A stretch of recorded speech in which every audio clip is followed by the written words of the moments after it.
Middle class background के अपने कुछ कोर बिलीफ्स हैं जो हम सब में कॉमन है, हमारी अपब्रिंगिंग में, हमारी फैमिलीज में, हमारी सोच में। बेसिकली एक सोच है। तो आज हम इसकी डेप्थ में चल करके देख सकते हैं कि वो कोर बिलीफ्स क्या हैं और क्या वो सच है झूठ है। सर एक तो जॉब माइंडसेट, क्या माइंडसेट? मतलब कि हम मिडिल क्लास में हैं तो बस जॉब ही करेंगे, ये है। बिजनेस नहीं कर सकते, बिजनेस के लिए पैसे चाहिए होते हैं। हम जॉब ही करेंगे और बिजनेस के लिए पैसे चाहिए होते हैं। क्या ये बिलीफ सच है या झूठ है? सर मुझे लगता है बिजनेस करने के लिए अपने पास कुछ एक अच्छी तरह मतलब मार्केट फिट होने के लिए एक नीश चाहिए होगा जिसका डिमांड है मार्केट में। जैसे आपने शुरू किया, शुरू में इमेज बाजार, उसमें था ही नहीं कंपटीशन में, या फिर आपने देखा कि यहाँ गैप नज़र आ रही है, तो शायद वो बिज़नेस जल्दी चलेगी, मेरे अंडरस्टैंडिंग। अगर आप इमेजेस बाजार का एग्जांपल ले रहे हो, जो बिजनेस आप समझ रहे हो बिजनेस, तो उसके लिए तो बहुत पैसा चाहिए, उसमें बहुत सारी इमेजेस चाहिए। तो इमेजेस क्रिएट करने के लिए, वो पूरा सॉफ्टवेयर बनाने के लिए, वो वेबसाइट बनाने के लिए एक पूरी टीम चाहिए, उसके लिए बहुत पैसा चाहिए। तो वो पैसा कहां से आया? अब आप लोगों के माइंड में क्या आएगा? ये जो स्टार्टअप की कहानियां सुनी है, अरे कोई वीसी या कोई प्राइवेट इक्विटी फंड मेरे को पैसा क्यों देता उस समय, मैं तो कॉलेज ड्रॉप आउट हूं। तो पैसा कहां से आया? बिजनेस से आया। वो बिजनेस जो मैंने उससे पहले 8 साल से कर रहा था, और फिर उस पैसे को इकट्ठा किया अपने फैमिली का खर्चा अलग करने के बाद में, क्योंकि फैमिली की भी पूरी रिस्पॉन्सिबिलिटी मेरे ऊपर थी। तो वो जो पैसा बचा, उस पैसे को मैंने यूज किया और उस एक्सपीरियंस को यूज किया कुछ बड़ा बिल्ड करने के लिए। यही गड़बड़ हो जाती है। When you think about business, आप सीधा ही छलांग मारते हो और एक बहुत बड़े वेंचर को देखने लग जाते हो, और फिर देख करके बोलते हो कि ये तो मैं नहीं कर सकता। आप एक्चुअल में वो नहीं कर सकते। ये बिल्कुल ऐसा है कि आप सुंदर पिचाई को देखो और उसकी कहानियां सुनो, और आपको पता लगे उसकी सैलरी 200-300 करोड़ 400 करोड़ रुपए साल की सैलरी है, और आप कहो कि मुझे उस लेवल पे पहुंचना है, और अभी आप कुछ भी नहीं हो, तो क्या होगा? कंफ्यूज हो जाओगे ना। बट जॉब में हम ऐसी गलती नहीं करते हैं। हम क्या करते हैं जॉब में? बिल्कुल बेयर मिनिमम देखते हैं कि अच्छा मैं ये कर रहा हूं, मरे से मरा ये तो हो ही जाएगा। अच्छा यहां से कम इतने की जॉब तो लगी जाएगी, इतने का प्लेसमेंट तो है ही है। मतलब आप वहां पे मिनिमम देखते हो, और बिजनेस वर्ड आते ही माइंड में एकदम से मैक्सिमम देखते हो आप और आपकी जो फैमिली है, और एकदम से डर जाते हो, क्योंकि फैमिली में, फ्रेंड सर्कल में कोई ना कोई तो होते हैं जो बिजनेस कर रहे होते हैं। अब वो कोई 1-2 दिन से तो कर नहीं रहे हैं, 10 साल से, 20 साल से, 30 साल से कर रहे हैं, जिसकी वजह से वो एक पर्टिकुलर लेवल पे है। अब एकदम से आप अपने आप को कंपेयर करोगे और कहोगे अरे देखो उसके लिए तो करोड़ों रुपए चाहिए, उनसे मेरी बात हुई थी, उनको तो पिछले साल में 2 करोड़ का नुकसान हो गया। अरे 2 करोड़ का नुकसान करने के लिए जेब में 20 करोड़ भी तो होना चाहिए। वो 20 करोड़ कहां से आया? क्या 20 साल पहले भी था उनके पास में? नहीं। तो वो कहां से आया, कैसे आया? इन अदर वर्ड्स, बिजनेस की एजुकेशन जो बिजनेस एक्चुअल में है, वो हम लोगों के पास है ही नहीं। ना स्कूल में है, ना घर पे है, ना अपने फ्रेंड सर्कल में है, ना फैमिली में है। मतलब हमें पता ही नहीं है बिजनेस क्या है, बस बिलीफ्स है तरह तरह के। जैसे आपने मेरी बात करी, तो मैंने अपने बिजनेस की शुरुआत कहां से करी थी? एक कैमरे से, जो उस वक्त आया था 12,000 रुपए का। तो वहां से शुरुआत करी थी, और करते करते फिर अब यहां तक पहुंचा हूं। लेकिन आप क्या करोगे? आप सीधा इस लेवल को देखोगे और अपने आप को देखोगे और कहोगे अरे ये तो मेरे बस का नहीं है। बट अगर उस लेवल को आप देख पाओ, तो मान लो मेरी लाइफ की कोई मूवी हो, जो एक्चुअल में मैंने किया वो सब रिकॉर्ड हो गया हो कहीं पे, और आप एक्चुअल में देखो कि मैंने क्या किया, कैसे किया, और जो किया उसी 12,000 रुपए से किया। और मैं अकेला नहीं हूं, मेरे ऐसे बहुत लोग हैं। बट आपको क्या कहानियां दिखती हैं? गिने चुने ये जो 20, 30, 50 स्टार्टअप हैं जो न्यूज में आते हैं, बस वही दिखते हैं। क्या हमारी कंट्री में सिर्फ 20, 30, 50 लोग ही बिजनेस कर रहे हैं? बाकी सब क्या कर रहे हैं? क्या और कोई बिजनेस नहीं कर रहा है? On the most conservative side, more than 10% of our population is doing some kind of a business. मतलब करोड़ों लोग कर रहे हैं, बट हमें कौन दिखते हैं? वही 20, 30, 50 लोग, 100 लोग। और वैसे ही हमारा दिमाग चलता है। जबकि बिजनेस एक्चुअल में क्या है? ये नहीं कि आपने पैसा लगाया और लगाते रहे, फिर उसमें से जा करके 2, 4, 5 साल बाद 2, 4, 5% पॉसिबिलिटी है कि शायद सक्सेसफुल हो गया, और फिर आईपीओ हो गया, फिर वहां से हजारों करोड़ रुपए आ गया। ये नहीं है बिजनेस। इसको तो रिस्क कैपिटल बोलते हैं, जो स्टार्टअप्स में इन्वेस्ट किया जाता है, जिनको पता होता है कि हम 100 में पैसा लगाएंगे 90 डूबेगा। बिजनेस एक्चुअल में है कि आपने एक एक्स अमाउंट से काम शुरू किया, इमीडिएटली उसको रोटेट किया पैसे को। मान लो 10 रुपए से शुरू किया, 10 रुपए का बना 15 रुपए, फिर उस 15 को इन्वेस्ट किया, 15 का बन गया 20, 20 का बन गया 25, फिर 30, 50, 100, 1000, लाख, 2 लाख, 10 लाख। ऐसे बिजनेस होता है जो बहुत आसान होता है, जिसमें इन्वेस्टमेंट ना के बराबर होती है। तो मेरा सवाल आप लोगों से ये है, छोटे लेवल से काम क्यों नहीं शुरू करते हो? क्योंकि वो हमारे स्टेटस से मैच नहीं होता है। सुना मैंने क्या कहा? मतलब ये बहुत इंटरेस्टिंग पॉइंट है अगर आप ध्यान से समझोगे। मतलब मिडिल क्लास एक्चुअल में मिडिल में आ गई। बड़ा काम करने के लिए पैसा नहीं है, छोटा काम करेंगे तो हमारा नाम खराब हो जाएगा समाज में, तो मिडिल में ही कुछ करना है। जबकि बिजनेस अगर करना है तो छोटे से ही शुरू करना पड़ेगा, क्योंकि अगर आप मिडिल में हो और मिडिल से भी शुरू किया, यानी मान लो 5-10 लाख रुपए में कोई बिजनेस शुरू किया और वो फेल हो गया, तो आगे कुछ है ही नहीं आपके पास में और कुछ करने के लिए। लेकिन अगर 5-10 हजार रुपए से शुरू किया तो कोई दिक्कत नहीं है। लेकिन अगर वो किया तो फैमिली में, यहाँ पे वहाँ पे, फ्रेंड सर्कल में मजाक उड़ जाएगा। जब आपके पेरेंट्स के पास में आपके रिलेटिव्स आएंगे या उनके फ्रेंड्स आएंगे, वो आकर के कहेंगे देखो मेरे बेटे का तो वहाँ सिलेक्शन हो गया, उसका अब इतने का पैकेज लग जाएगा, तुम्हारा बेटा क्या कर रहा है? So even families don't want to take leap of faith. Leap of faith चाहिए ही नहीं। Again that's the problem. आप देख रहे हो ये क्या बिलीफ्स है, ये सब हमारे अंदर बैठे हुए हैं। You need leap of faith if you want to do something very big. In other words, आपको यहां से छलांग लगानी है यहां तक, उसके लिए लीप ऑफ फेथ चाहिए। या लीप ऑफ फेथ चाहिए अगर आप बंजी जंपिंग कर रहे हो और 1000 फीट ऊपर से आप छलांग लगा रहे हो, then you need leap of faith. यहां पे कौन सा लीप ऑफ फेथ चाहिए? बट अगर ये छलांग लगाई तो लोग हंसेंगे, मजाक उड़ाएंगे। One more thing, sir, I want to add. One thing is, जैसे जिस पोजीशन पर अभी हम हैं, जैसे मैं पहले BCA किया, फिर MCA किया, फिर MTech किया, अब पोस्ट ग्रेजुएशन के बाद PhD परस्यूइंग है, डॉक्टरेट है, अब वैल्यू एडिशन करना भी चाहते हैं, बिजनेस करना भी चाहते हैं, बट एक है मन में कि अब सोसाइटी क्या बोलेगी कि स्टैंडर्ड पे आके जीरो से शुरू करना, फिर से जीरो से शुरू करना है, और सब लोग ये बोलेंगे कि अब वो भी इतना छोटा सा बिजनेस शुरू करना है बिल्कुल जीरो से आके, है ना। तो ये भी एक बना हुआ है, और ये बहुत बड़ा बैरियर है। मैं बता तो रहा हूं, आप बहुत बुरे तरीके से फंसे हुए हो और आपको खुद ही नहीं पता है। Specially with the advent of AI, पिछले 2 साल में तो पूरा खेल ही पलट गया है। पूछो क्यों? क्यों पूछा? अच्छा ठीक है, कोई नहीं, पूछ लिया तो बोल देता हूं। देखो ऐसा था कि पहले क्या होता था, आज से कुछ साल पहले तक मिडिल क्लास के लिए सिर्फ एक ही चीज की वैल्यू होती थी, वो थी एजुकेशन। एजुकेशन क्या होती है? इंटेलिजेंस। कोई भी ऐसा इंसान है आप में से जो कहता है कि I am educated in all fields, I know everything, I can do everything? तो इसका मतलब आपकी जो इंटेलिजेंस है वो फाइनाइट है, एक पर्टिकुलर डोमेन में है। बट अब ये जो आर्टिफिशियल इंटेलिजेंस है, जिसको मैं इन्फिनिट इंटेलिजेंस बोलता हूं, this can do anything in any field. आप एक बहुत सीनियर एडवोकेट हो और आप उनको बोलो कि भाई एक 100 पेज का लीगल नोटिस बना दो, ये केस की डिटेल्स है, तो अगर अपने असिस्टेंट को बोलोगे उसको बनाने में 10 दिन लगेंगे, इसको कितनी देर लगेगी? 10-15 सेकेंड। तो आपकी एजुकेशन की वैल्यू क्या है? मतलब एक ही सपोर्ट सिस्टम था मिडिल क्लास के पास में, वो क्या था? एजुकेशन। वो कोलैप्स हो रहा है बहुत तेजी से,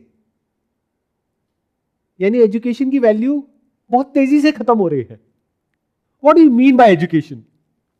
कुछ रट लिया है, अंदर भर लिया है, और वैसे भी जब आप कॉलेज से निकलते हो तब तो किसी काम के होते नहीं हो, तो कंपनी को तो सिखाना ही पड़ता है। अरे तो जब सिखाना ही है तो AI एजेंट को ही सिखा देंगे, तो उसमें जो इन्वेस्टमेंट हो रहा है वो कैसे रिकवर करोगे? बिजनेस करना आपको आता नहीं है। देखो इस जनरेशन की तो हालत बहुत खराब होने वाली है। मैं बताता हूं क्यों।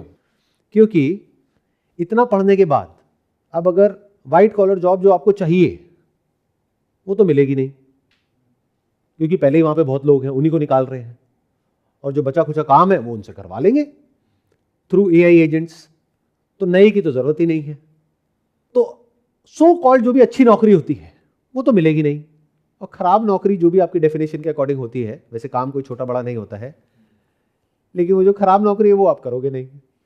अरे तो करोगे क्या अंकल आंटीज, कभी पूछते हो अपने आप से? ये बहुत बड़ा ट्रैप है जो एक्सपोज होने वाला है अगले कुछ सालों में। ये पिछले बहुत सालों से चल रहा था और बहुत बढ़िया चल रहा था कि जाओ जा करके कोटा में जा करके तैयारी करो, उसके बाद में टॉप कॉलेज में जाओ, उसके बाद में बढ़िया जॉब मिलेगी। और जिस कंपनी में जॉब करने का आपका ड्रीम था, उस कंपनी के जो ग्लोबल सीईओ हैं वो क्लियरली बोल रहे हैं कि अगले 2 साल में हमें कोई कोडर चाहिए ही नहीं है, कोई सॉफ्टवेयर इंजीनियर चाहिए ही नहीं है, बट फिर भी लोग करते चले जा रहे हैं। तो ये जो आने वाला टाइम है वो बहुत इंटरेस्टिंग है। अब बिजनेस क्या होता है देखो, बट आप कहोगे सर ये क्या बोल दिया आपने, ये तो आपने मेरी बेइज्जती कर दी। बिजनेस क्या होता है? आपके पास में मान लो एक गाड़ी है, तो आप गए अपनी गाड़ी ठीक कराने के लिए कहीं पर, और वो जो मैकेनिक है उसने आपकी गाड़ी ठीक करने के बजाय ख़राब कर दी। तो ये क्या है? एक प्रॉब्लम है, जेन्युइन प्रॉब्लम है या हवा में है? मतलब आपके एरिया में जहाँ आप रहते हो उसके 10 किलोमीटर रेडियस के अंदर सिर्फ एक ही कार मैकेनिक है, वो भी चोर है। तो अगर आपको वो काम सीखना है तो कितना मुश्किल है, बहुत मुश्किल है। उसके लिए तो कोई डिग्री भी नहीं चाहिए, सीख जाओगे 2-4-6 महीने में। तो सीखते क्यों नहीं हो? और सीख करके अपनी एक दुकान क्यों नहीं खोलते हो? अरे सर ये क्या बोल रहे हो, मैंने ये किया है, मैंने ये किया है, मैंने ये किया है, अब इसके बाद मैं ये करूंगा, मेरे घर वाले क्या कहेंगे, मेरे इन लॉज क्या कहेंगे, मेरे पिताजी की नाक कट जाएगी। फंस गए ना? और जब मैं ये कह रहा हूं तो आई एक्चुअली मीन इट, क्योंकि जब मैंने अपना करियर शुरू किया था, आपने तो सीधा ही एक बड़ा सा एग्जांपल दिया, दैट इज इमेजेस बाजार। वो तो बहुत आगे की बात है। जब तक मैं 8-10 तरह तरह के बिजनेसेस अलग अलग ट्राई कर चुका था, तब जा करके ये 10वां या 11वां बिजनेस होगा। उससे पहले जब मैंने शुरू किया था, कैसे किया था? मैंने बताया ना, 12,000 रुपए का कैमरा। तो क्या लगता है, मेरी फैमिली में सब मेरी बहुत तारीफ करते थे।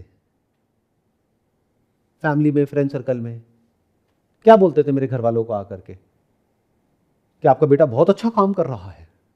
जितने भी मेरे रिलेटिव्स थे वो जब आते थे मेरे घर वालों के पास में, सिर्फ एक ही बात बोलते थे, ये क्या कर रहा है, इसको रोकते क्यों नहीं हो, ये सिर्फ अपना नहीं हमारा भी नाम खराब कर रहा है। हमारे जो बच्चे हैं उनको देखो, वो उस कॉलेज से, उस कॉलेज से, उस कॉलेज के, उसको देखो, उसको देखो, ये कोई काम है करने वाला? क्या करेगा? पासपोर्ट साइज की फोटो खींचता रहेगा जिंदगी भर। पर मुझे कभी फर्क ही नहीं पड़ा इन सब चीजों से। जब शुरू किया था तब मुझे पता भी नहीं था स्टॉक फोटोग्राफी क्या होती है।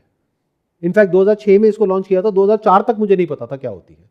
अरे वो तो जब आप पानी में उतरोगे तब अलग अलग तरह की जो स्विमिंग के स्ट्रोक्स होते हैं वो आपको आएंगे ना। जब तक उतरोगे ही नहीं, पहले ही कैसे पता लग जाएंगे सारे के सारे? तो शुरू तो छोटे लेवल से ही होता है। तो जो आने वाला टाइम है, ये जो बिलीफ सिस्टम है आप लोगों का, ये जितने भी बिलीफ्स हैं, ये आपको बहुत बुरे तरीके से फंसाने वाले हैं। Take it as a warning, क्योंकि मैं कुछ ऐसा देख रहा हूं जो आप लोग नहीं देख रहे हो, because you all are busy with your own things. But मैं पूरी दुनिया में देख रहा हूं क्या हो रहा है और किस लेवल पे हो रहा है, और उसकी वजह से देख पा रहा हूं अगले 3-4 साल में, 5 साल में यहाँ पे क्या होने वाला है। सर मतलब मैं पिछले 2 साल से जॉब कर रहा हूँ और आपको भी सुन रहा हूँ सर बहुत टाइम से। तो बिज़नेस के फील्ड में मैं काफ़ी जाना चाहता हूँ, और जब मतलब ट्राई करता हूँ कि कुछ करूँगा स्टार्ट, तो ऐसा लगता है कि इसमें भी दिक्कत है, उसमें भी दिक्कत है, हर जगह दिक्कत ही दिखती है। और एक तो जैसा बोला आपने कि जॉब का भी एक अपना ट्रैप होता है कि वीक में 2 वीकेंड्स पे छुट्टी भी मिलती है, फिर भी उसमें कुछ सोचता हूँ कुछ सीख लूँ, सीखना है, तो वो 2 दिन, 1 दिन रेस्ट में निकल जाता है। अगले दिन कुछ स्टार्ट करता हूँ सीखना, तो 2-4 वीडियो देखी, कुछ इंटरनेशनल वीडियोस देखी कि वो लोग क्या कर रहे हैं, क्या बोल रहे हैं, तो उनको भी देख करके कुछ समझने की कोशिश करता हूँ। बट वो फर्स्ट स्टेप जो है वो लेने में काफ़ी वो पीछे हटता हूँ, अपने आप को रोकता हूँ चेंज करने में। Excellent point. अब सवाल उठता है इसका रीज़न क्या है? ये बहुत लोगों के साथ होता है ये प्रॉब्लम। इसके पीछे रीज़न क्या है? क्यों? क्योंकि आपने मेरी एक बात तो सुन ली और समझ ली कि एजुकेशन लो बिजनेस के बारे में, बट कोई भी एजुकेशन जब तक थ्योरेटिकल है वो किसी काम की नहीं है, जब प्रैक्टिकल है तभी काम की है ना। तभी स्कूल में, कॉलेजेस में थ्योरी के साथ साथ प्रैक्टिकल पे भी फोकस किया जाता है, जहां पे एक्चुअल में एजुकेशन होती है या एक्चुअल में लर्निंग होती है। हाँ, रट्टेबाजी है तो बात अलग है, वो तो एग्जाम के लिए रट लिया, उसके बाद में किसी काम का नहीं है। बट जो रियल एजुकेशन होती है that is theory as well as practical. तो क्या प्रैक्टिकली कभी हम कुछ करते हैं? देखो, 3 तरह के लोग आ गए। एक वो जो कभी कुछ करते ही नहीं है बिकॉज ऑफ दीज बिलीफ्स, क्योंकि वो अंदर से डरे हुए हैं इस वर्ड से ही, बिजनेस के। दूसरे कौन है? जो अंदर से करना चाहते हैं। क्यों? क्योंकि फ्रीडम सबको अच्छा लगता है, और जॉब जब तक नहीं मिली होती है तब तक बहुत अच्छी लग रही होती है, क्योंकि उसकी एक बहुत अच्छी पिक्चर पेंट करी जाती है माइंड में। जब मिल जाती है तब पता लगता है कि वहां पे पॉलिटिक्स है। अब आप कहोगे सर आपको कैसे पता मेरी कंपनी में पॉलिटिक्स है? क्योंकि जहां इंसान है वहां पे पॉलिटिक्स है, वहां पे पावर गेम्स हैं, बहुत तरह की प्रॉब्लम्स हैं। जो लोग एक्चुअल में अच्छे होते हैं वो आगे बढ़ नहीं पाते हैं, और जो किसी काम के नहीं होते हैं उनकी प्रमोशन हो जाती है। ऊपर से कई तरह के साइकोलॉजिकल टॉर्चर है। उसकी वजह से अंदर से मन तो करता है अपना कुछ करने का, जिसके लिए हम क्या करते हैं, हम जाते हैं इधर उधर, कुछ वीडियोस देखते हैं, बुक्स पढ़ते हैं, बस वहीं पे रुक जाते हैं, इसके आगे नहीं जाते। जबकि असली खेल इसके आगे है। और क्या हो, अगर मैं कहूँ आज की डेट में तो इतना आसान हो गया है, आप जो भी कर रहे हो, मान लो कोई जॉब कर रहे हो या पढ़ाई कर रहे हो, उसके साथ साथ में कोई काम शुरू करना चाहो तो पहले के टाइम में नहीं कर सकते थे, आज तो बहुत आसान है। बट मेरा वर्ड भी पता नहीं आप लोग कैसे सुनोगे आसान है, कहोगे सर कहाँ आसान है, 20-30 हज़ार रुपये के पीछे तो जान निकाल लेते हैं, और आप कह रहे हो बिजनेस करना आसान है पार्ट टाइम बेसिस पे। अगर छोटे लेवल पे करो तो बहुत आसान है, और समझ करके करो तो बहुत आसान है। जैसे अगर मुझे जो भी मुझे समझ आया आज तक बिजनेस के बारे में, समझना चाहोगे आप लोग शॉर्ट में ये क्या है? अगर इधर उधर फालतू के लोगों की वीडियोस देखोगे, पॉडकास्ट देखोगे, बुक्स पढ़ोगे और सिर्फ वहीं पे रुक जाओगे तो वो किसी काम का नहीं है। That's just a waste of time. Time pass हो गया, सुन के पढ़ के अच्छा लगेगा, कर कुछ नहीं पाओगे। उसको रिलेट करो रियल लाइफ से। जैसे अगर बात हो रही है मार्केटिंग की, तो एक्चुअल में जो मार्केटिंग कैंपेन्स चल रहे हैं आपके आसपास में, उसको देखो। आपका ध्यान वहां से हट जाना चाहिए जो कंटेंट है, आपका ध्यान आ जाना चाहिए जो मार्केटिंग हो रही है वहां पर। जैसे कहीं भी जा रहे हो और पढ़ा कि प्रोडक्ट मार्केट फिट क्या होता है, तो देखो कौन से ऐसे शोरूम्स हैं जहां पर बहुत भीड़ है और कौन से ऐसे हैं जो खाली पड़े हैं, कौन से रेस्टोरेंट्स हैं जो चल रहे हैं, कौन से हैं जो खाली पड़े हैं। मतलब आपका दिमाग बाकी दुनिया से बिल्कुल अलग होता है, और ये कोई बहुत मुश्किल नहीं है। It's just a matter of a little shift from where you are to where you can be. For example, मैं कहीं भी जाता हूं अपने फ्रेंड्स के साथ में, फैमिली के साथ में, तो मेरी एक प्रॉब्लम है, मेरे को आइडियाज आते रहते हैं। मतलब किसी रेस्टोरेंट में बैठा हूँगा तो मैं ये नहीं देख रहा कि खाना कितना अच्छा है, ऑब्वियसली खाने के टाइम पे खा रहा हूँ, बट जब तक खाना नहीं आया, ऑर्डर किया है, तो मैं बड़े आराम से बैठ करके ऑब्जर्व कर रहा हूँ। मैं देख रहा हूँ अच्छा लाइन से 6 रेस्टोरेंट्स हैं, बाकी सब खाली पड़े हैं, यहाँ पर इतनी भीड़ है, ऐसा क्या है? अच्छा, ये ओपन किचन बनाई हुई है इन्होंने, इनकी जो ड्रेस है, जो इंटीरियर है, जो मेन्यू है, जो कुजीन है, इसका मतलब लोग यहाँ पे दोबारा भी आते हैं। मतलब समझ लो कैसे दिमाग चल रहा है कि अच्छा ये कर सकते हैं तो ये भी हो सकता है, और वो एक एक आइडिया करोड़ों का है। अब आप कहोगे सर हमें अपॉइंटमेंट दे दो। तो मैं यहाँ पर अपनी कोई तारीफ नहीं कर रहा हूँ, वैसे तो कर रहा हूँ, लेकिन ये एक तरह का डायग्नोसिस है जो देखने में दूर से बड़ा मुश्किल लगेगा। जैसे कोई डॉक्टर है, उसके पास आप गए, अब आपने धक्के खा लिए पता नहीं कहाँ कहाँ, कभी किसी के पास गए, कभी किसी के पास में गए, और 2 साल से 5 साल से बीमारी ठीक नहीं हो रही। फिर एकदम से एक डॉक्टर के पास में गए, उसने 1-2 टेस्ट बताए, उसने डायग्नोसिस किया, उसने दवाई दी, 4 दिन में ठीक। अब आप कहोगे तो मिरेकल हो गया। मिरेकल नहीं है, सही डायग्नोसिस है, उसका एक्सपीरियंस है और साइंटिफिक थिंकिंग है। तो बिजनेस में क्या करना होता है, एक प्रॉब्लम को देखना होता है, वो प्रॉब्लम जो आपने कभी ना कभी लाइफ में फेस करी है या अभी कर रहे हो, और फिर देखना होता है उसकी जो सॉल्यूशंस लोग दे रहे हैं, उसमें से कौन से सॉल्यूशंस मुझे सही लग रहे हैं और कौन से नहीं लग रहे हैं, प्लस कौन सी ऐसी प्रॉब्लम्स है मेरी जिसको लेकर के I am very passionate about it, और मेरे को सॉल्यूशन मिल ही नहीं रहा है जो मुझे चाहिए। तो क्या हुआ, प्रॉब्लम और पैशन दोनों कनेक्ट हो गया। फिर आपने कहा कि अब मैं इसको सबसे छोटे से छोटे लेवल पर सॉल्व कैसे कर सकता हूं, क्या मैं कर सकता हूं, और अगर कर दिया तो इसको बिजनेस बोलते हैं। ये शुरुआत होती है। बट हम क्या करते हैं, आइडियाज सर्च करने लग जाते हैं।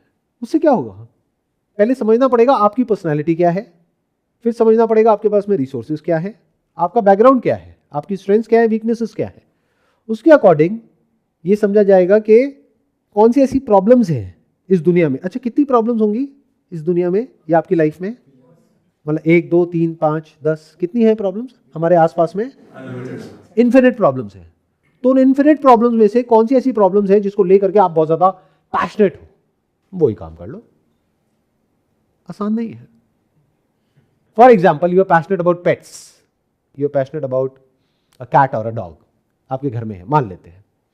तो जिसके पास में नहीं है, क्या वो समझ सकते हैं कि घर में कैट के और डॉग के होने का मतलब क्या?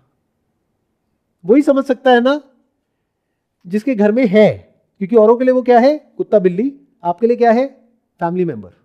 तो अपने आप को ऑब्जर्व करो, अपने बिहेवियर को ऑब्जर्व करो कि आप उसके लिए क्या क्या करते हो। मतलब अपने ऊपर 100 रुपए भी खर्चने से पहले 10 बार सोचते हो और उसके ऊपर 1000 रुपए भी ऐसे खर्च देते हो, जैसे माँ बाप अपने बच्चों के लिए। तो कुछ बिजनेसेस ऐसे हैं जो फेल हो ही नहीं सकते अगर हम सही से कर दे तो। जैसे फॉर एग्जांपल, आपका बिजनेस आइडिया है कुछ अजीबो गरीब सा जो अभी किसी को समझ ही नहीं आएगा। कोई ऐसा प्रोडक्ट आपने बना दिया है जो किसी को समझ ही नहीं आ रहा है। मतलब ऐसे एक चश्मा है, उसको आंखों पे नहीं लगाना है, यहाँ सर पे लगाना है, लेकिन बड़ा स्टाइलिश लगेगा। और अब आप इस कॉन्सेप्ट को बेचने की कोशिश कर रहे हो कि specs for your head makes you more stylish. तो इस आइडिया के फेल होने की पॉसिबिलिटी 100% है। हो सकता है आपके माइंड में 100% है कि सक्सेसफुल होगा।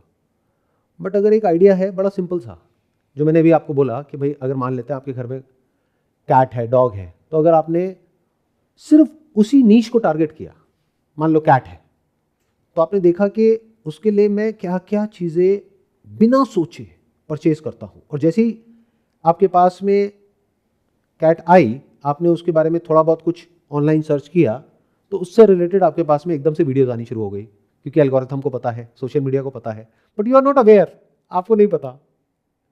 कभी नोट किया है ऐसा होता है, नहीं होता है? आप गाड़ी खरीदते हो, एकदम गाड़ी की एक्सेसरीज की एड्स आने लग जाती है चारों तरफ। ऐसा होता है, नहीं होता है? शादी की डेट पक्की हुई है और हनीमून पैकेजेस की ऐड आ रही है। ऐसा होता है, नहीं होता है? जैसे जिम ज्वाइन करते हो तो वे प्रोटीन की या जिम की जो एक्सेसरीज होती है, कपड़े होते हैं, उसकी ऐड आने लग जाती है। ये सब जिस दिन समझ आने लग जाए ना ये बातें, उस दिन समझ जाओ कि अब आपका जो माइंड है वो सोल्यूशन ओरिएंटेड हो गया है। और ऐसे ही लोग आने वाले समय में, यानी ये जो नई दुनिया है उसमें बचे रहेंगे, बाकी सब खत्म हो जाएंगे। ये मैंने बड़ी बात बोली है, अभी नहीं समझ आएगी, कुछ साल बाद समझ आ जाएगी। मतलब आपको चॉइस नहीं है कि ऐसा माइंडसेट डेवलप करना है, नहीं करना है, करना ही पड़ेगा अगर सर्वाइव करना है तो। अब इसके एक स्टेप और आगे बढ़ो। आप में से कितने लोगों के घर में पेट है? एक बार कोई हाथ ऊपर करेगा। आपके पास में है? डॉग है, कैट है? एक फीमेल डॉग है, फीमेल डॉग है। तो क्या उसके लिए कोई प्रोडक्ट या सर्विस आज तक आपने परचेज किया है? उसके लिए किसी को पैसे दिए हैं, नहीं दिए हैं? सर कई बार दिए हैं, इनफैक्ट टाइम पीरियड में देते रहते हैं रेगुलरली। तो कितनी ऐसी प्रॉब्लम्स है जो अपनी उस फीमेल डॉग से रिलेटेड आपने फेस करी होगी? कब से है वो आपके पास में? सर 4 साल हो गए। 4 साल से। ऐसा कितनी तरह की प्रॉब्लम्स आपने फेस करी होगी, जिसके लिए कितने तरह के आपने सॉल्यूशंस के लिए पैसा दिया होगा? कुछ सॉल्यूशन से, यानी कि प्रोडक्ट से, सर्विसेज से आप सेटिस्फाइड हो गए, कुछ से नहीं हो गए। Yes sir, multiple. Like MRI कराना हमारे शहर में नहीं है, तो वो मशीन कहीं और दूसरे सिटी में है, वहाँ तक जाना, अगर उसको कोई डिजीज़ हो गई है, एक पर्टिकुलर अच्छे वेटेरियन से कंसल्ट करना, और उसकी मल्टीपल वैक्सीनेशंस जो टाइम पीरियड में होती रहती हैं। और हमें ज़्यादा प्रॉब्लम होती है अगर वो बीमार पड़ जाए तो गलती से। राइट। जिनके घर में पेट नहीं है उनको ये बात समझ नहीं आएगी, जिसके पास में है उसको समझ आ जाएगी कि अगर वो बीमार पड़ जाए तो सबकी ज़्यादा हालत ख़राब होती है। इनफैक्ट मम्मी हमसे ज़्यादा उसकी केयर करती हैं। राइट। क्योंकि बेटी हो गई ना, बेटी की तरह देखते हैं उसको। राइट। हाँ, इसको अगर आप जाओगे ना किसी, ये जो मॉडर्न पेट शॉप्स है, वहाँ पे पेट पेरेंट्स बोला जाता है और बच्चा बोला जाता है। मतलब यू कैन नॉट से कुत्ता कुत्ती या बिल्ली, वो लड़ पड़ेंगे लोग, कहेंगे तुम्हारी हिम्मत कैसे हुई है बोलने की।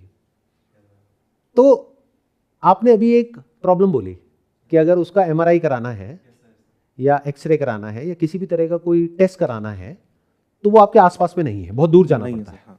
तो मेरठ या फिर गाजियाबाद जैसी किसी दूसरी सिटी में जाना पड़ता है जहाँ पर वो एमआरआई हो सकता है। तो क्या हो अगर एक पेट डायग्नोस्टिक सेंटर आप ओपन करो, जहां पे शुरू में बहुत ही छोटे लेवल से शुरुआत करो, कोई ऐसी मशीन से जो सबसे सस्ती हो। जैसे कोई होगी जो बहुत महंगी है, मान लो एमआरआई बहुत महंगा है, बट वहां तक तब जाओगे जब आप पैसे से पैसा बनाओगे। शुरू कहां से करोगे? एक बहुत ही बेसिक लेवल की मशीन जो कि वहां पर अवेलेबल नहीं है और सस्ते में आ जाती है, या may be second hand purchase कर सकते हो, क्योंकि जो आ रहा है वहां पर टेस्ट कराने उसको थोड़ी ना पता है कि नई है या सेकेंड हैंड है। और इंसानों की और जानवरों की कोई अलग थोड़ी ना होती है मशीन्स तो एक ही होती है। तो बहुत सारे ऐसे डायग्नोस्टिक सेंटर्स होते हैं जो खुलते हैं और बंद हो जाते हैं। तो वो जो बंद होते हैं उन्होंने कहीं पे लिस्टिंग कर रखी होगी ऑनलाइन, तो वहां पर गए या ऐसे लोग जो इसमें डील करते हैं उनसे बात करी और कहीं से सेकेंड हैंड मशीन परचेज कर ली। वो जो मार्केट में 5 लाख रुपए की आपको मिल गई 50,000 रुपए की, 1-2 लाख रुपए में काम शुरू। और उसकी अपर लिमिट क्या है, कहां तक जा सकता है बिजनेस? ऐसे सोचना होता है, इतना आसान होता है। अब ये मैंने क्या कहा और किस बेसिस पे कहा? क्योंकि मैं ये अज्यूम कर रहा हूं आपने एक पेट रखा हुआ है घर में, तो आप अपर मिडिल क्लास से हो, क्योंकि अगर लोअर से होते तो पेट नहीं रख पाते। तो इसका मतलब 1-2 लाख रुपए आपके लिए कोई बहुत बड़ा अमाउंट नहीं है। मेरी सैलरी है सर इतनी। बस, तो फिर क्या दिक्कत है? तो एक डायग्नोस्टिक सेंटर खुला बेसिक लेवल से 2-3 लाख रुपए से। जब वो काम बड़ा हो गया और वहां से पैसा आने लग गया, तो उस पैसे को जेब में नहीं डाला, उस पैसे को री इन्वेस्ट किया और सेंटर को बड़ा करते चले गए। आने वाले टाइम में उसकी मल्टीपल ब्रांचेस खोल दी। फिर जब जरूरत पड़ी तो इन्वेस्टर्स खुद आपके पास में आए, फिर फंडिंग उठाई, फिर जाकर के लिस्टिंग कर दी। इसको एक्चुअल में बिजनेस बोलते हैं। बट ऐसे हमारा दिमाग नहीं चलता है। हम क्या करते हैं, आइडियाज को कहीं बाहर ढूंढते हैं, एज इफ कहीं गूगल पे मिल जाएंगे या कहीं सड़क पे मिल जाएंगे। अरे अपनी लाइफ को ऑब्जर्व कर लो, आइडियाज की कोई कमी नहीं है। अब आप कहोगे इसकी मार्केटिंग कैसे करें? अब आपको एक और बहुत मजेदार बात बताता हूं। ये जो कैटेगरी है ना, यानी कि पेट प्रोडक्ट्स एंड सर्विसेज, इसमें रोएस सबसे ज्यादा है मेटा के ऊपर। रोएस होता है रिटर्न ऑन एड स्पेंड। आप में से कोई है जो डिजिटल मार्केटिंग को समझता है? मतलब we run ads for a lot of D2C brands, some have come on Shark Tank as well. तो क्या मैं ठीक कह रहा हूँ, गलत कह रहा हूँ? बिल्कुल कि ये जो सबसे पर्टिकुलर कम आता कैटेगरी है, हाँ सबसे कम आता है स्किन केयर में सर, जो भी हाँ। बॉडी से रिलेटेड होता है। Right. और सबसे ज़्यादा उसमें आता है जब आप किसी दूसरे के लिए खरीदते हो, चाहे गिफ्ट हो, राइट, चाहे आपका क्लोथिंग आपको किसी को गिफ्ट करना हो, या फिर आपका पेट प्रोडक्ट्स एंड या बच्चों के लिए, या वही सर, बच्चों के लिए तो सबसे ज्यादा। जितना आप लोगों को उतना स्पेंड हो जाएगा। और वहां पे कितना रोएस आ जाता है? 6 to 7, 8? वो तो सर नॉर्मल है 6 to 7 प्लस। अभी we were thinking to start a dog food brand. I come from Baniya family, तो हम लोग को पता है कि हम लोग का जो डॉग है वो नॉनवेज हम लोग नहीं खिलाएंगे उसको। तो वेज फूड की एक तरीके से अगर देखें तो मार्केट में नीड है। तो लाइक मैं कानपुर से, तो सर वहाँ पे काफ़ी फैक्ट्रीज है, तो वहाँ से सोर्स करके 10-12 हज़ार रुपये में सोर्स करके मैं खुद सर स्पेशलिस्ट हूँ उसमें, मतलब एड्स रन करने में। तो उस पर सर थोड़ा थोड़ा पैसा लगा करके डेली एड्स में 1000-1200 पहले शॉपिफाई पे वेबसाइट बिल्ड करा सर। एंड अगर कॉस्ट पर क्लिक सस्ता आ रहा है तो मीन्स कि ये कैटेगरी स्केल हो सकती है। देखो, इन्होंने जो कहा है, मैं एक बार थोड़ा सिंपल तरीके से आप सबको एक्सप्लेन कर देता हूँ जो इस बैकग्राउंड से नहीं है। इनका जो आइडिया है वो क्या है कि ऐसे बहुत सारे घर हैं इंडिया में जो वेजिटेरियन है, लेकिन जिनके पास में कोई पेट होता है। अब प्रॉब्लम क्या है कि जितने भी इस तरह के फूड आते हैं, ज़्यादातर उसमें से, I think majority of them, 98.8% में जितने भी ब्रांड सब में नॉनवेज है। हाँ, I don't know the exact percentage, but what I am saying is कि मेजॉरिटी ऑफ देम नॉनवेज है। बट ऐसे बहुत सारे घर हैं इंडिया में जहाँ पे अंडा तो बहुत दूर की बात है, प्याज भी नहीं आता है। मेरा घर सर घर के वैसे ही है। तो अब ऐसे घर के लिए क्या सॉल्यूशन है? यानी प्योर वेजिटेरियन। जब वीगन प्रोटीन हो सकता है जिसमें मिल्क भी नहीं है, तो वीगन डाइट क्यों नहीं हो सकती पेट्स के लिए? अब ये प्रोडक्ट बनाना क्या बहुत मुश्किल है? इतना आसान है जिसकी कोई हद ही नहीं है। देयर आर पीपल जिनका काम ही यही है। वो क्या करते हैं कि आप उनके पास में जाओगे, बोलोगे कि ये हमारा कॉन्सेप्ट है, इसके अकॉर्डिंग आपको बनाना है, वो सारा कुछ करके देंगे आपको। मान लो हिमाचल में कोई फैक्ट्री है जो इस तरह का ऑलरेडी बनाती है। इनफैक्ट वो भी बहुत आसान है, जितने भी पेट प्रोडक्ट्स आते हैं उसमें सब पे लिखा होता है मार्केटेड बाय, मैन्युफैक्चर्ड बाय। तो वहाँ पे आपको फैक्ट्री का एड्रेस दिख रहा है।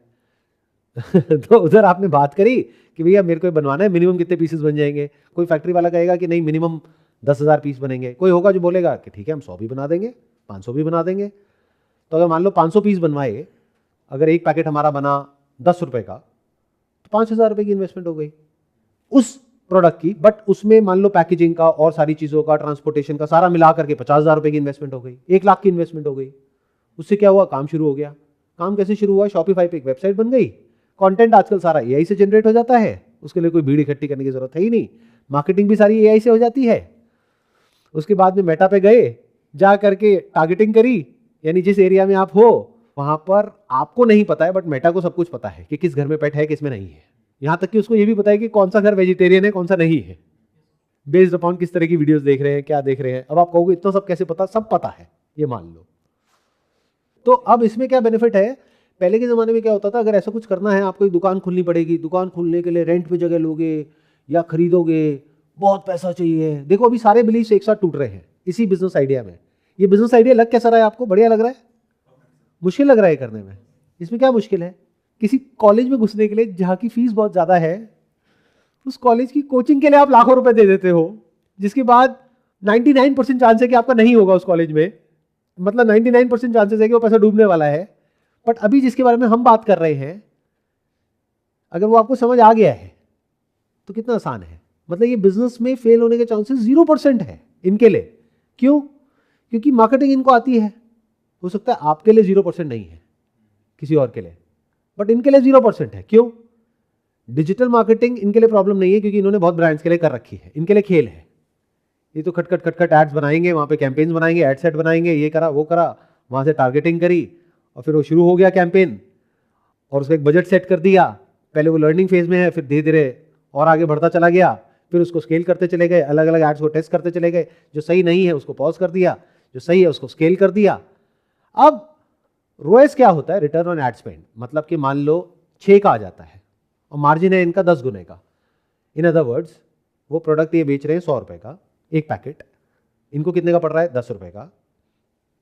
एड में कितना लगा, अगर रोएस आया मान लो 6 का, 15 रुपए के आसपास लग गया एड में, तो 10 + 15 25 रुपए, प्लस उसको कोरियर करना, शिप करना, क्योंकि ये वहीं बैठे बैठे पूरे इंडिया में कर सकते हैं और अगर सोच हो तो पूरी दुनिया में कर सकते हैं। एक्स्ट्रा चीज़ों जैसे आरटीओ आ जाता है तो सबके परसेंटेज विद टाइम वो आप निकाल दो। लेकिन इसमें एक अच्छी बात क्या है, ये बिजनेस तो जो आपने बोला है ये तो कमाल है, मतलब इतना बढ़िया है मैं आपको बता नहीं सकता। क्यों? देखो अब आप समझो, अब आपको एक्चुअल में समझ आएगा कि बिजनेस को कैसे समझते हैं। मैंने क्या कहा कि ये बिजनेस एक्स्ट्रा ऑर्डिनरी है। क्यों? क्योंकि कुछ ऐसी कैटेगरीज होती है प्रोडक्ट की जो मेटा पे इतनी सक्सेसफुल नहीं है। फॉर एग्जांपल स्किन केयर, क्योंकि आप अपने स्किन के लिए कोई भी ऐसा ब्रांड नहीं लोगे कि जिसका कोई रिएक्शन हो जाए और पता लगे कि पिंपल ठीक करने के लिए लगाई लेकिन स्किन ही जल गई या पिंपल कुछ और ही बन गया, राइट? तो जल्दी से आप पंगा नहीं लोगे स्किन केयर में। बट इस तरह का जो सेगमेंट है उसमें स्पेशली अगर वो सर्टिफाइड है, जितनी भी ऐसी एसोसिएशंस है, जो काम मैन्युफैक्चरर का है, यानी उसके लिए लाइसेंसिंग ये वो, सिर्फ मार्केटेड बाय में आपका नाम आया, आपके ब्रांड का नाम आया, बाकी सारा काम तो मैन्युफैक्चरर ने कर दिया। आपने एक तरीके से उसको ठेका दे दिया, उसने बना करके आपको प्रोडक्ट दे दिया, उसमें एक्सपायरी डेट लिखी हुई है। अब उसको आप मार्केट कर रहे हो, कहाँ मार्केट कर रहे हो, पूरे इंडिया में कर रहे हो, या आपने कुछ रीजन्स पकड़ लिए जहां पर के ये प्रॉब्लम बहुत ही ज्यादा है, जहां पे वेजिटेरियन लोग बहुत ज्यादा है, जैसे गुजरात, राजस्थान, ऐसे आपने कुछ एरियाज पकड़ लिए। अब जहां भी आप बैठे हो वहीं बैठे बैठे शॉपिफाई पे आपका स्टोर बन गया है। कितने में बन गया है? $20, $30, $50, बहुत बढ़िया प्लान ले लो तो $100। मतलब क्या होता है? और अब इस बिजनेस का पोटेंशियल क्या है? अब देखो ध्यान से समझो, मैंने क्यों कहा ये बिजनेस अच्छा है, क्योंकि अगर तो वो एक पैकेट बिकता तो ये बिजनेस बेकार था। क्यों? 100 रुपए का बिका, उसमें 60-70 रुपए तो शिपिंग का लग गया, प्लस आरटीओ होता है, रिटर्न टू ओरिजिन, यानी वो जो प्रोडक्ट्स वापस आते हैं जब सीओडी कोई नहीं लेता है तो, और सीओडी देना पड़ता है इंडिया में, तो ये बिजनेस फेल हो जाता अगर ये प्रोडक्ट 100 रुपए का होता तो। लेकिन कोई भी इस तरह का कुछ लेता है तो क्या वो एक पैकेट लेता है? एक पैकेट तो एक बार में गया, तो कम से कम 12 पैकेट तो लेगा। तो अगर 1200 रुपए का है, उस पर डिस्काउंट भी कर दिया, 999 का दे दिया, तो 999 के हिसाब से अब आप कैलकुलेट करो सारी कॉस्ट क्या है। 10% प्रोडक्ट में चली गई, 15% एडवर्टाइजिंग में चली गई, 15% लगा लो फुलफिलमेंट, शिपिंग, ये सारा कुछ, तो 15 30 और 10 40, 10% और लगा लो एक्स्ट्रा कॉस्ट, 50%। ग्रॉस मार्जिन कितना है? 50%। और रिपीट रेशियो क्या है? बहुत तगड़ी, 80%। आप समझे? इसको बोलते हैं बिजनेस। मतलब अगर इनका रोएस कम भी होता तब भी ये बिजनेस बढ़िया होता, तभी मैं कहता करो, क्योंकि रिपीट बिजनेस आ गया ना। एक है आपने ऑनलाइन से कुछ खरीदा, दोबारा जाओगे नहीं जाओगे कोई गारंटी नहीं है, बट अगर एक बार ये प्रोडक्ट समझ आ गया, यानी उसको पसंद आ गया, किसको? बच्चे को, डॉग मत बोलना बुरा मान जाएंगे, है ना। हाँ, बच्चे को अगर वो पसंद आ गया तो, बच्चे ने खा लिया, बच्चा खुश हो गया तो दोबारा ले लेंगे। अब मैं एक एग्जांपल कह रहा हूँ, 100 रुपये, इट कुड भी 50 रुपये पर पैकेट, और इतना उनका खर्चा वैसे भी आ ही रहा होगा। एंड प्लस सर, जैसे वो हमसे दोबारा ले रहे हैं ना, तो हम लोग क्या कर सकते हैं, हॉरिजॉन्टल कर सकते हैं। हमने कपड़े लॉन्च कर दिए डॉग्स के, राइट, हमने स्पेशल चीज़ें इवन चाइना से इंपोर्ट करके कुछ कर दिया, अब ट्रस्ट बन गया, तो कस्टमर एक बार आ गया, डेटा आ गया, फिर तो मैं सर अपसेल, इसको बोलते हैं क्रॉस सेलिंग और अप सेलिंग, जो आप लोगों के साथ में होती है बट आप लोगों को पता ही नहीं है। क्यों? क्योंकि आप सब कंज्यूमर्स हो। आपको ये समझ आता है कि मैं स्कूल से निकल गया, पढ़ाई खत्म, अब मेरी कमाई हो रही है, अब मैं खर्चूंगा। अरे ये नहीं समझ आ रहा कि ये सब पहले के ज़माने में होता था, अब नहीं होगा आने वाले टाइम में, क्योंकि कुछ भी स्टेबल नहीं होगा, कुछ भी सिक्योर नहीं होगा, कोई जॉब, कोई बिजनेस, कुछ भी सिक्योर नहीं होगा। तो आपको कॉन्स्टेंटली सीखते रहना होगा, अपने आप को अपडेट करना होगा। आपका माइंड ऐसा होना चाहिए कि अगर आपको ले जा करके किसी ऐसी जगह पे छोड़ दो जहाँ पे आपके हाथ में या जेब में सिर्फ 100 रुपये हैं, तो आपको होना चाहिए हाँ मैं 100 रुपये से बना लूँगा 1-2 लाख या करोड़ों, व्हाटएवर। ऐसा होना चाहिए आपका माइंड। अगर ऐसा है तो टिक जाओगे आने वाली दुनिया में, नहीं तो बड़ी दिक्कत आने वाली है भाई साहब। अब देखो कितना कमाल का बिजनेस मॉडल है। मतलब क्या हुआ, पहली बार में जब उस बंदे ने प्रोडक्ट परचेज किया उसको बोला 999 का है। दूसरी बार में क्या किया, जो मेटा को दे रहे हैं 15%, उसको देने की बजाय उसको दे दिया, एक कूपन दे दिया कि भाई अगली बार आप जब परचेज करोगे तो 15% डिस्काउंट मिलेगा, या फिर ये फ्री मिलेगा, वो फ्री मिलेगा। 12 पैकेट की बजाय 18 पैकेट मिलेंगे। इनका क्या गया, 6 पैकेट और दिए, 6 पैकेट का कितना लगा, 60 रुपये, तब भी 15% से कम है। एंड सर ग्रोइंग मार्केट है, ग्रोइंग मार्केट है। प्लस सबसे बड़ी चीज रिपीट बिजनेस। रिपीट बिजनेस की क्या वैल्यू है वो ही समझ सकता है जो बिजनेस को समझता है। 1 रुपए की टॉफी होती है बट करोड़ों रुपए कमाती है वो कंपनी। कैसे? Repeat order. You need to have a razor sharp focus for the next few years. 24 घंटे आपके माइंड में इस बिजनेस के अलावा और कुछ घूमना ही नहीं चाहिए। बाकी सब जो आप कर रहे हो सबको बंद कर देना चाहिए। जैसे ही यहाँ पे MVP सक्सेसफुल हो जाए, तब MVP होता है मिनिमम वायबल प्रोडक्ट। एक बार समझ आ जाए कि ये बिजनेस मॉडल क्रैक हो गया है, फिर अपनी पूरी एनर्जी यहाँ पे झोंकनी होगी अगले 2-4 साल तक। तो ये बिजनेस जो आज एक आइडिया के लेवल पे है, जहां से आप मान लो आज इनकम हो रही है 20-30-50 हज़ार रुपए की, लाख रुपए की, तब ये बिजनेस करोड़ों में, अरबों में, खरबों में जा सकता है। बट ऐसा रेयर होता है क्योंकि हमारा माइंड फोकस नहीं है। आज ये आइडिया आया, कल कोई और आइडिया आ गया, अभी भी आपके दिमाग में 10 आइडियाज घूम रहे होंगे। मैं सही कह रहा हूँ, गलत कह रहा हूँ? हाँ सर, मतलब इतने सारे ब्रांड्स को देखते हैं। देखो हो गई ना गड़बड़।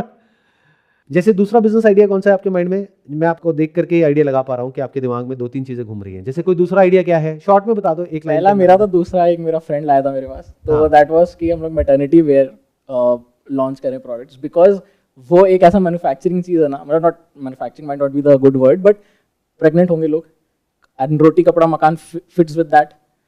कपड़े में we had manufacturing unit in Surat, तो we have that advantage, we have marketing advantage, I have packaging advantage. अब मैं नहीं बताता कि इन दोनों में से कौन सा आइडिया अच्छा है, आप लोग बताओ। अब इतना मैंने बोला है, अब पता तो लगना चाहिए ना किसको कितना समझ आ रहा है कितना नहीं।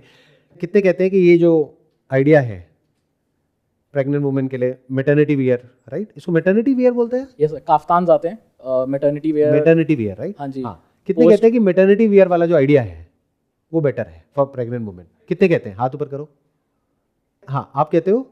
आई थिंक सर दैट जो सेकंड आइडिया जो उन्होंने बोला maternity wear, that is also a good idea अगर हम उसकी तरफ ध्यान दें। एंड सर इट्स ऑल्सो, इसका भी मार्केट सेगमेंट बहुत बड़ा है। This is your opinion but my understanding says, मैं बताऊंगा नहीं क्यों, कि जो सेकंड आइडिया है वो बिल्कुल बेकार है। बेकार नहीं, बिल्कुल बेकार है। और जो पहला आइडिया है वो बहुत ही कमाल का है। क्या कोई देख पा रहा है जो मैं देख पा रहा हूँ? क्यों और कैसे, बताओ। सर पहला आइडिया फोकस करता है प्रिविलेज क्लास पे, एक जो मुझे नज़र आ रहा है। दूसरा वाला फोकस करता है हमारे इंडिया में डाइवर्स कंट्री है और हर तरह की पॉपुलेशन है हमारे पास। बट उसमें प्रिविलेज भी तो है, ये क्या? प्रिविलेज भी है, हाँ। लेकिन एक में आपने रिपीट कस्टमर बोला था। एग्जैक्टली ये पॉइंट पकड़ा आपने सबसे पहले, सबसे पहला पॉइंट, सबसे important point. Number 1 repeat customer.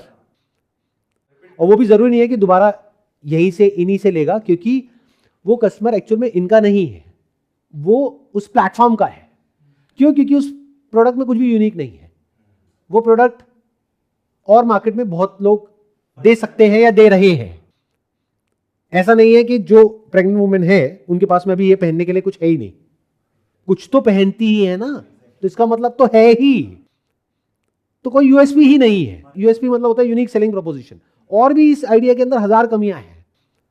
ये जब आपको कमियां देखनी भी आ जाएंगी और अच्छाइयां देखनी भी आ जाएंगी और माइंड ऐसे चलने लग जाएगा बिल्कुल कंप्यूटर की तरह, तब आप समझ जाओ कि अब मजा आ रहा है। और कोई जो बताना चाहेगा कि वो जो सेकंड आइडिया वो बेकार क्यों है? मैं कह रहा हूं बहुत बेकार है। बेकार नहीं है, बहुत बेकार है। बताओ सर ये प्रोडक्ट यूनिक था, ये जो वेजिटेरियन डॉग्स फूड, ये यूनिक प्रोडक्ट है और वो मैटरनिटी वाले तो बहुत सारे कर भी रहे हैं वो प्रोडक्ट, बट यूनिक हो गया है, इसलिए वो बढ़िया है। एक रेपिटेशन वाला पॉइंट आ गया, एक यूनिकनेस वाला पॉइंट आ गया। और बताइए, हाँ प्लीज आप बताइए। जो फर्स्ट प्रोडक्ट है उसके साथ बिलीव्स जुड़ गए हैं, तो जो फैमिलीज वेजिटेरियन है उनको चाहिए वेजिटेरियन प्रोडक्ट ही, तो उनके बिलीव्स हैं कि हमें ये प्रोडक्ट चाहिए, तो वो नेसेसिटी बन गई है। प्लस वहां पर एक बहुत बड़ा इनोवेशन का फैक्टर आ गया है। इन अदर वर्ड्स, वो प्रोडक्ट सुनने में बड़ा आसान लग रहा है कि वो क्रैक हो जाएगा, इतनी आसानी से क्रैक नहीं होने वाला है। इन अदर वर्ड्स, जिस कंपनी को हम वो बोलेंगे करने के लिए कि आप ये करके दो, जैसे प्रोटीन क्या होता है, basically it's a combination of essential amino acids. जैसे कुछ अमीनो एसिड्स होते हैं जिसके कॉम्बिनेशन को प्रोटीन बोलते हैं। अब वो वेजिटेरियन सोर्स से आ रहा है, नॉन वेज से आ रहा है, दैट डजंट मैटर। जैसे खिचड़ी होती है, उसमें कुछ अमीनो एसिड्स होते हैं जो चावल में होते हैं, कुछ दाल में होते हैं, उसको मिक्स कर दो तो वो कंप्लीट सोर्स ऑफ प्रोटीन बन जाता है। इससे फर्क नहीं पड़ता वो वेजिटेरियन है या नॉन वेजिटेरियन है, एज फार एज कि वो प्रॉपर कंप्लीट प्रोटीन बन जाए। लेकिन वहां पे एक बहुत बड़ा प्रॉब्लम आने वाला है इस बिजनेस में कि वो बच्चा कहूं, कुत्ता कहूं या बिल्ली कहूं, कोई बुरा तो नहीं मानेगा, तो वो कुत्ता, वो बिल्ली जिसको आदत पड़ गई है नॉनवेज खाने की, वो खाएगा भी है नहीं। तो ये क्रैक करना पड़ेगा। ये इतना आसान नहीं है जितना सुनने में लग रहा है। अगर उसने, उनके घर का बच्चा और हमारे लिए कुत्ता है, उसने नहीं खाया तो प्रोडक्ट वापस आ जाएगा, तो मतलब लॉस। तो इसको पहले ही क्रैक करना पड़ेगा ना, तो इट्स अ बिग प्रॉब्लम। तो जितनी बड़ी प्रॉब्लम होती है और यूनिक प्रॉब्लम होती है जिसको हम सॉल्व करते हैं और अच्छे से सॉल्व करते हैं और वहां पे रिपीट कस्टमर आता है, उतनी बड़ी अपॉर्चुनिटी होती है। इन अदर वर्ड्स, वो काम जो हर कोई ना कर सके, जो सुनने में आसान लग रहा हो लेकिन इतना आसान ना हो, थोड़ा मुश्किल हो। शुरू में जो काम जितना मुश्किल होता है, आगे जाकर के वो उतना ही आसान हो जाता है। और शुरू में जो काम आसान होता है वो आगे जाकर के मुश्किल हो जाता है, क्योंकि वहां पे कंपटीशन आ जाता है। तभी जो मार्केट प्लेसेस होते हैं, मार्केट प्लेस का मतलब समझते हो, जहां पे एक सेलर होता है और बायर होता है। जैसे Amazon is a market place, images Bazaar is a market place. Market place क्या होता है? जैसे आज हमारे पास हजारों फोटोग्राफर्स हैं जिनकी इमेजेस हमारे यहाँ पे हैं, जिनको हम कंट्रीब्यूटर्स बोलते हैं, जो शूट करते हैं, अपलोड करते हैं हमारे प्लेटफॉर्म पे, जिसको हम आगे सेल करते हैं। तो मार्केट प्लेस में 2 लेवल पे प्रॉब्लम सॉल्व करनी होती है। It's like chicken and egg, मुर्गी पहले आई अंडा, इन द सेंस कि जब तक कस्टमर नहीं होंगे तब तक फोटोग्राफर्स नहीं आएंगे, जब तक फोटोग्राफर्स नहीं आएंगे, इमेजेस नहीं होंगी तो कस्टमर्स नहीं आएंगे। तो दोनों प्रॉब्लम्स को एक साथ सॉल्व करना होता है। इसलिए मार्केट प्लेस को क्रिएट करना बहुत मुश्किल होता है। बट एक बार क्रिएट हो जाए तो उसके कंपटीशन में दूसरी मार्केट प्लेस बनाना नेक्स्ट टू इम्पॉसिबल होता है, अगर वो अच्छे से काम कर रही है तो जितना बिजनेस शुरू में मुश्किल, उतना ही आगे जाकर के आसान। हमने 2006 में इसको लॉन्च किया था, मतलब अभी ऑलमोस्ट 19 साल हो गए हैं। अभी तक हमारी मोनोपोली है, मतलब और कोई कंपटीशन नहीं है, सिर्फ इंडिया में नहीं, पूरी दुनिया में। ये क्लियर हुआ पॉइंट? और उसमें अगर आप देखो, दूसरा जो आइडिया आपने बोला मैटरनिटी वेयर वाला, वो जो आइडिया है, उसमें एंट्री बैरियर कुछ भी नहीं है। जैसे एक आपको तो होगा कि नेक्स्ट बेस्ट ऑल्टरनेटिव के बेस पे हमारा प्रोडक्ट बिकता है, राइट? तो नेक्स्ट बेस्ट ऑल्टरनेटिव है सरोजनी नगर, जहाँ पे 200 रुपये में वो चीज़ मिल रही है। और सरोजनी नगर आप बात कर रहे हो दिल्ली के स्टैंड पॉइंट से, हर जगह का अपना एक सरोजनी नगर है, हर जगह की अपनी एक मार्केट है, जहां पे कि वो प्रोडक्ट जो आप बेचने वाले हो 1000 रुपए का, वो वहां 200 रुपए का मिलेगा। क्यों? क्योंकि उनको पड़ा 150 का, वो 50 रुपए रख के भी बेच देंगे, 200 का भी बेच देंगे। खरीदते हैं 5000 का बंडल खरीदा उनको तो 20-30 अगर आपको ऑनलाइन बेचना है मेटा नेटवर्क के थ्रू, तो आपको 10 गुने का मार्जिन चाहिए। आपको 150 का खरीद के 1500 का बेचना पड़ेगा। 1500 का कैसे बेचोगे? और किसी ने एक बार ले भी लिया, कोई दोबारा क्यों लेगा? और ये काम तो ऑलरेडी हजारों लोग कर ही रहे हैं। तो नंबर 1 वहां पे कॉम्पिटिशन आता है एडवर्टाइजिंग में, तो रोएस कम आएगा। रोएस मतलब रिटर्न ऑन एड स्पेंड, वो आएगा मैक्सिमम 3 से 4, जब 1,500 का ही बेचेंगे। 2 आता है सर उसमें। देख लो, मैंने बोला मैक्सिमम, तो 2 आएगा। इसका मतलब क्या कि अगर इनका 2,000 का प्रोडक्ट बिका तो 1,000 रुपए तो ऐड में चला गया, तो बचा क्या? समझ गए ना गेम, क्या फर्क आया? तो ऐसे देखते हैं बिजनेस को, मतलब कुछ सेकंड्स में अगले 2 साल, 5 साल, 10 साल तक अगर आपको दिख जाए तो इसको बोलते हैं एक सही नजर। तो अगर आपकी ऐसी नजर नहीं भी है तो जिन लोगों की है उनसे जाकर के डिस्कस कर सकते हो अपने आइडिया के बारे में। इसमें ईगो कैसी है? कोई ऐसा इंसान जिसको एक्चुअल में पता है, कहीं ना कहीं तो कोई ना कोई कॉन्टैक्ट में होगा ना, फैमिली में, फ्रेंड सर्कल में, उनसे जाकर के पूछो। वो जिनको बिजनेस के बारे में एक्चुअल में पता हो, जिनको कुछ नहीं पता होगा उनके लिए तो दोनों ही बराबर है, दोनों ही बेकार है, इनफैक्ट सब कुछ ही बेकार है। Sir there are higher probability की फेलियर्स हो जाते हैं सर लाइफ में। Sir on this route sir this is also a barrier की like how to face the society at a time that is very difficult. It's an excellent question, but failure is never final. ये हर entrepreneur को बात पता होती है। आप कह रहे हो फेलियर हो जाते हैं, मैं कह रहा हूं फेलियर तो होना ही है, हर कदम पे होना है।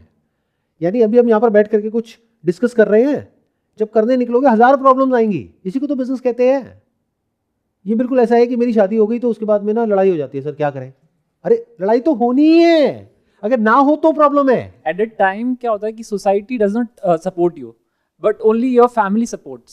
बात सपोर्ट की है ही नहीं, बात ये है क्या वो रिस्क इतना बड़ा है जिसके बाद में आपको सपोर्ट की जरूरत पड़ेगी। फॉर एग्जाम्पल आप कह रहे हो फेलियर हो जाता है। फेलियर क्या होता है? एक तरह का एक्सीडेंट है। अब एक्सीडेंट 2 तरीके के होते हैं, एक वो जो थोड़ा बहुत कहीं गाड़ी पे स्क्रैच लग गया, गए जा करके पेंट किया, अमेजोन से कुछ मंगवाया, पेंट की बॉटल पेंट किया, या स्क्रैच है भी तो कोई फर्क नहीं पड़ता है, कोई नहीं, गाड़ी तो चल रही है ना। एक है इतना बड़ा एक्सीडेंट हो गया कि उसके बाद में आपको सपोर्ट की जरूरत पड़ रही है पूरी जिंदगी भर के लिए, तो इतनी तेज गाड़ी चलाई क्यों? समझे मैंने क्या बोला? तो इसका मतलब कि जो मैंने कहा उसको हमने समझा नहीं, हमने फिर कुछ बड़ा पंगा लिया और इतना बड़ा रायता फैल गया कि हमें सपोर्ट की जरूरत पड़ रही है। सपोर्ट की जरूरत ही क्यों है? Why do you need support? मैंने अपनी पूरी लाइफ में सिर्फ एक बार वो 12,000 रुपए लिए थे बस, उसके अलावा कभी किसी से 1 रुपए भी नहीं लिया। तो आई डोंट नो कि सपोर्ट की जरूरत क्यों पड़ती है। ये तभी पड़ती है जब हम कुछ इतना बड़ा रिस्क ले लेते हैं जिसके बाद में हम कहीं के नहीं रहते हैं। फॉर एग्जाम्पल लोन ले लिया, किसके अगेंस्ट? घर के अगेंस्ट। तो घर चला गया, अब सपोर्ट की जरूरत पड़ेगी ना। तो क्यों लिया घर के अगेंस्ट लोन? आप कोई बहुत मंझे हुए खिलाड़ी हो बिजनेस के, जितना बड़ा रिस्क ले लिया, और हो तब भी नहीं लेना चाहिए। समझ गए? इसको कहते हैं अपने ग्रीड को कंट्रोल में रखना। ये भी एक स्किल है जो आपको अपने अंदर डेवलप करनी ही होगी। यानी बिजनेस आपको लगता है कि सिर्फ तब तक ही एक प्रॉब्लम है जब तक वो सक्सेसफुल नहीं हुआ है। अरे नहीं, असली प्रॉब्लम शुरू होती है जब वो सक्सेसफुल हो जाता है। उसके बाद क्या अंदर फीलिंग होती है, क्या रश होता है, ये वही इंसान समझता है जो बिजनेस करता है। यानी अंदर कुछ ऐसा दौड़ने लग जाता है, जब आता हुआ दिखता है ना महीने का 2 लाख, 4 लाख, 5 लाख, तब मन करता है कि अरे अब मैं ये करूंगा तो 50 लाख आ जाएगा। और होता क्या है, उसके चक्कर में सब कुछ ही चला जाता है। तो एक रेस्ट्रेंट चाहिए। जैसे गाड़ी तेज चलाते हैं तो मजा आता है ना, लेकिन पता होना चाहिए कि हाँ 80 पे रुकना है, स्पीड लिमिट। अगर वो स्पीड लिमिट पता होगी तो सपोर्ट की जरूरत नहीं पड़ेगी। तो there are multiple reasons because of which we fail. तो we have to keep trying different ways till the time, जब तक कि उस बिजनेस में दम है तब तक उसको नहीं छोड़ना है। जब तक कि ये समझ आ रहा है कि ये प्रॉब्लम रियल है, कोई इमेजिनरी नहीं है, और उसका मेरे पास में एक प्रॉपर सॉल्यूशन है। बस मुझे अभी तक ये नहीं समझ आया कि उन लोगों तक पहुंचा कैसे जाए, या उनको कम्युनिकेट कैसे किया जाए, उनको समझाया कैसे जाए, उनको कन्विंस कैसे किया जाए, उनको बताया कैसे जाए कि ये परफेक्ट सॉल्यूशन है आपकी जो प्रॉब्लम है उसके लिए। इसको बोलते हैं प्रोडक्ट मार्केट फिट। जैसे ये हो गया, बिजनेस सक्सेसफुल हो गया। बस इतना ही आसान है।